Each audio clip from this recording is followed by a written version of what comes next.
Welcome to the 178th episode of the Brian Hornback Experience, coming to you from the Old Forge Distillery Podcast Studios.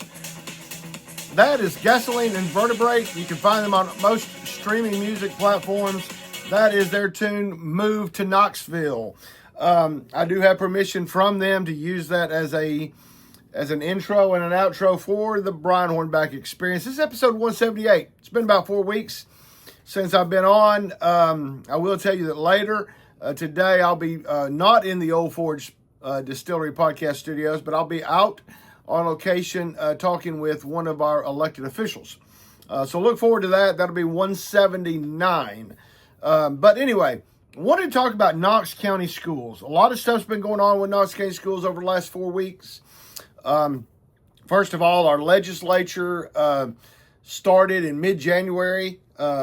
And then they got through some organizational stuff, and then they took a break, and then they came back and did a special session. The governor called a special session to deal with immigration, to deal with disaster relief, and to deal with his 7-year-long effort to get school vouchers. They call them educational savings something, account, whatever. Anyway, it's been 7 long years for Governor Lee. So that was a special session. They passed the ESA, the school voucher. They passed disaster relief for those up in northeast, upper East Tennessee. And that's from that Hurricane Helene flood that happened the last week of September. So those folks are finally getting some relief. And then, of course, immigration. And so there was a special session the governor called the last week of January. And so the school board back in December, early January, passed some legislative priorities. And in that legislative priorities, they decided not to, a majority of the board decided not to include the ESA support of the ESA, the school choice. And it came down it was normally the school board is 5-4. 5 Republicans kind of get whatever they want, and the 4 Democrats kind of don't get what they want.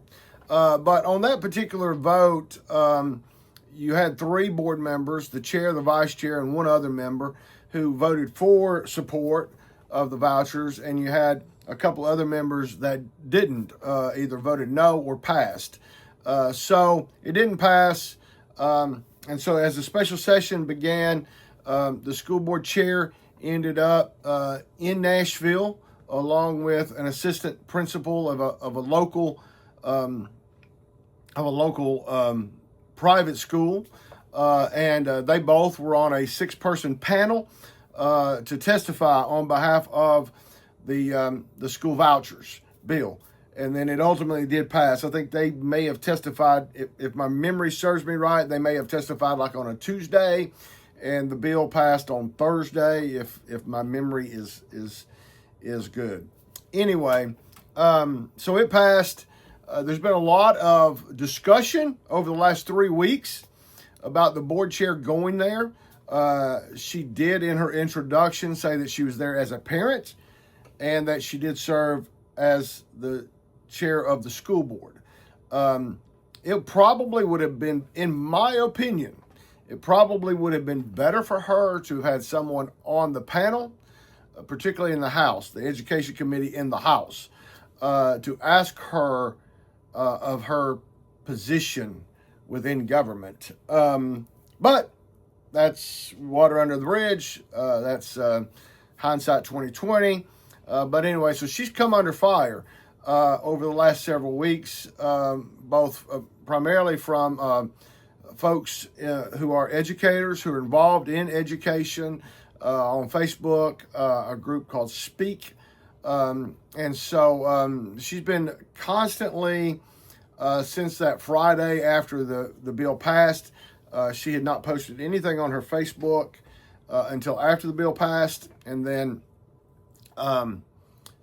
since then, there's been constant back and forth.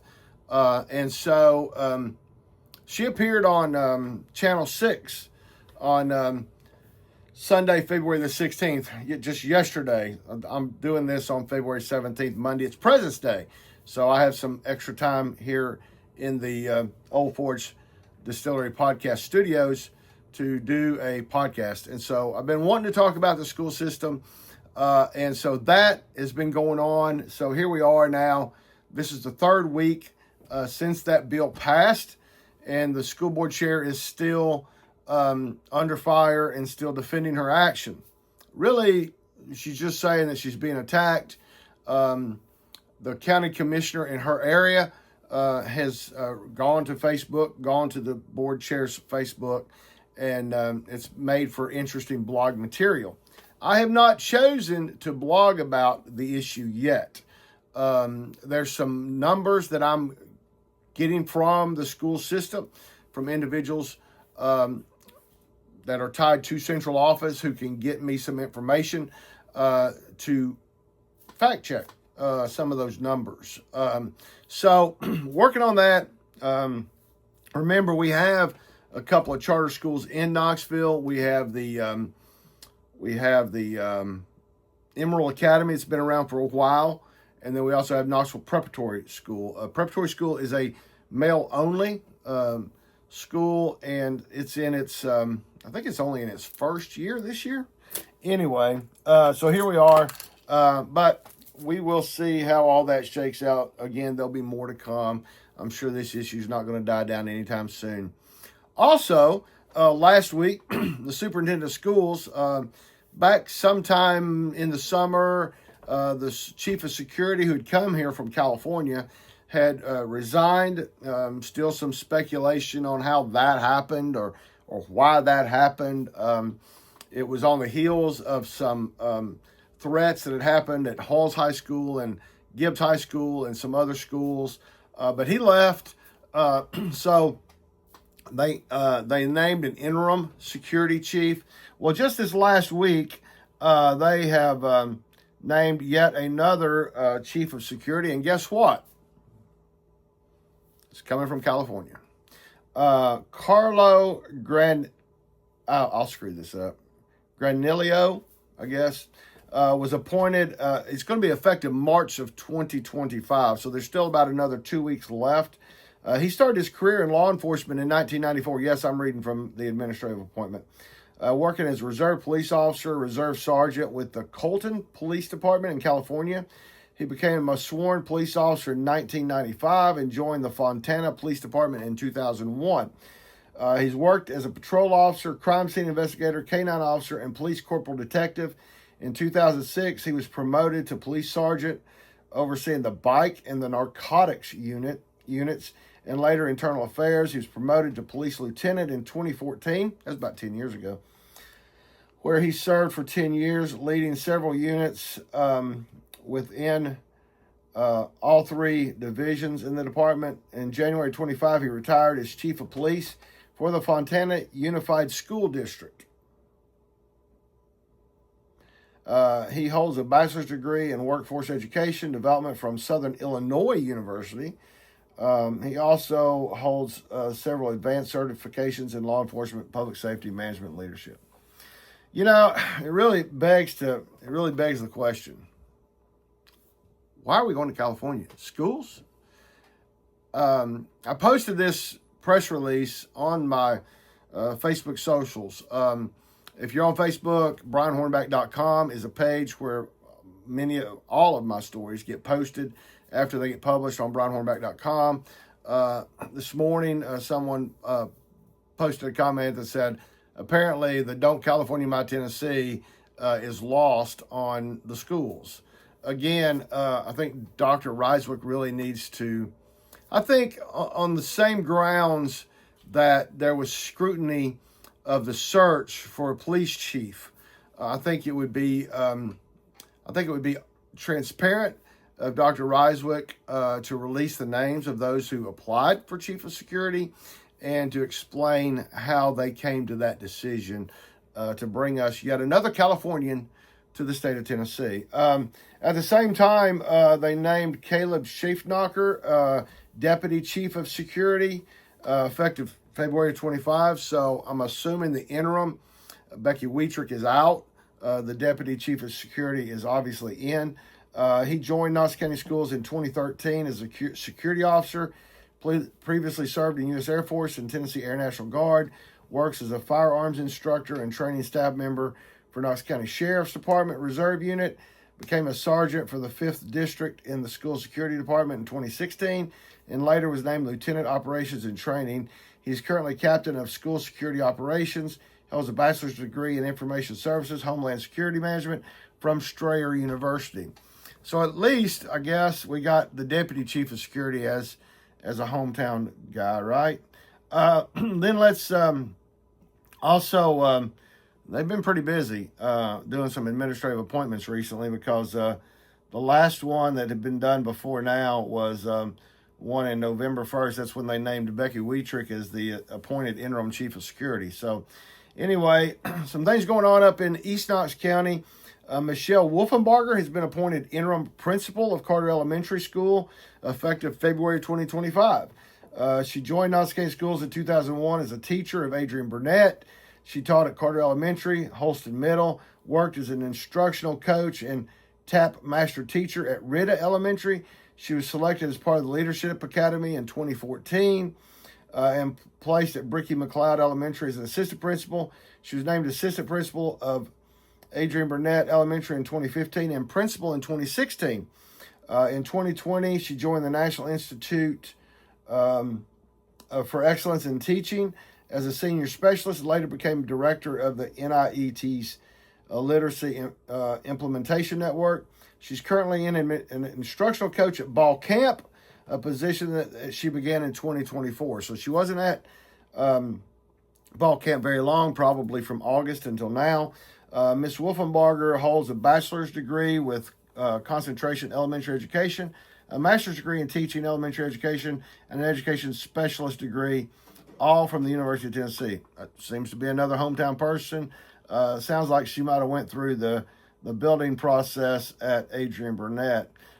So that's interesting. It's kind of rare that you're getting into the last of the school year and you're taking a principal out, putting an appointed interim in, but again, we'll never know the real story on that. So as not to leave anybody out of the administrative appointments, we'll just go ahead and mention that Mitchell Cox has been appointed Executive Director of Benefits and Employee Relations effective this year. He too came to Knox County Schools in 2017 as principal at Halls Elementary, taught 7 years at Sullivan North High, that's up in Upper East Tennessee in Sullivan County.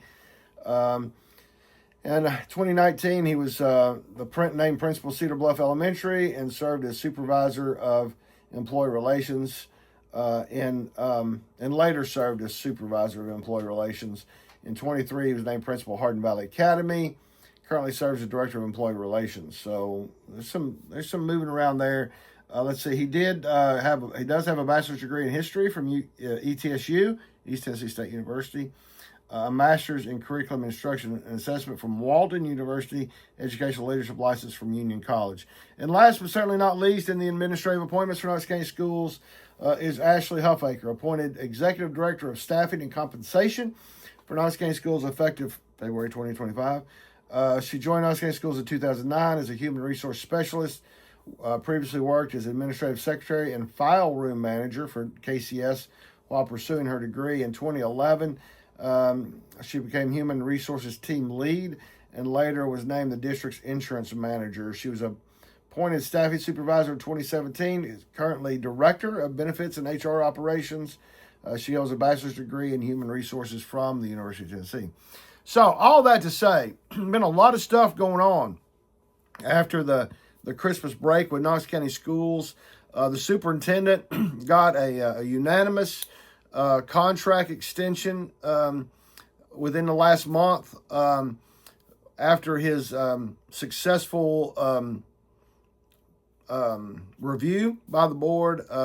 Democrat board member Dr. John Butler made a motion that they should enter into, because there was like a year left on Dr. Riswick's contract. Dr. Butler made a motion that they should proceed into negotiations about his contract. They came back and the board unanimously gave him another 4 years. with some additional compensation, some additional bonus benefits to be put in there. We'll potentially link all that into a brianhornback.com story later. So Dr. Reiser is going to be with us for the next foreseeable future, unless, of course, they decide to buy him out at some point. And so that's kind of where we're at. Knox County Schools, again, some real struggle on the Board of Education with just some interesting things going on with them. And so, we'll see how it all shakes out. Obviously, the schools, Knox County Schools, there's like 91 schools across the district, right short of 60,000 students. Really and truthfully, from when I was on the board 20 years ago, the numbers haven't really deviated that far from 60,000. It's always been in the high 50,000s. And so, the fact of what really drives that is that in our community, there are enough private schools that for those individuals that have the resources that can provide their children with a private school education, they have the opportunity to do that. And that is where Knox County Schools continues to stay at the 60,000 level, is because there are individuals in this community that either have the resources or ensure that they have the resources through not spending money on things so that they can put their children through private education. And kudos to them for making the decision that is best for them. At the end of the day, the school district has to decide where to spend those dollars. I will say that the district has done a good job on employee compensation. And, the fact of the matter is it's they put more money into salaries and into some benefits. And so for the most part, everybody is seeing a raise in their income that work for the school district, and rightfully so. But at the same time, we got to continue to hold the school system accountable for results. And that's where it really comes from. I'm sure we'll be talking more about Knox County Schools in the coming days, coming weeks, coming months, because it is important to us. It is the future generation of the people who will lead this community are coming from the Knox County Schools. But anyway, I just wanted to give you a brief rundown of what's going on, kind of what I'm working on from the public education standpoint. Again, you can anticipate some stories coming up in the near future about the numbers over the last several years, and see how some of that debate about the educational vouchers have just fact checking whether those numbers that have been thrown out are accurate or not. So anyway, I appreciate you tuning in to this 178th episode of the Brian Hornback Experience, brought to you by my friends at Old Forge Distillery. And the Old Forge Distillery is located in Pigeon Forge, Tennessee, behind the Mill Restaurant. If you know where the Mill Restaurant is, matter of fact, the folks, they're tied together, the Mill Restaurant and Old Forge Distillery. But if you are shopping for adult spirits and you're in the Pigeon Forge area, stop by the Old Forge Distillery. You can see kind of how it's made. You can sample it. Provided you're 21 years of age, and you can do that responsibly. Or you can go to any of your intoxicating spirits locations, stores in your community, and you can surely find Old Forge Distillery. They manufacture moonshine, they manufacture rum, they manufacture vodka, they manufacture whiskey. Again, if you are not the type of person that can handle intoxicating spirits responsibly, please do not, because we don't want you being addicted. We don't want you hurting yourself or others if you choose to get behind the wheel of a car after consuming intoxicating elixirs, as I call them. With that said, thanks for tuning in. We'll see you again real soon.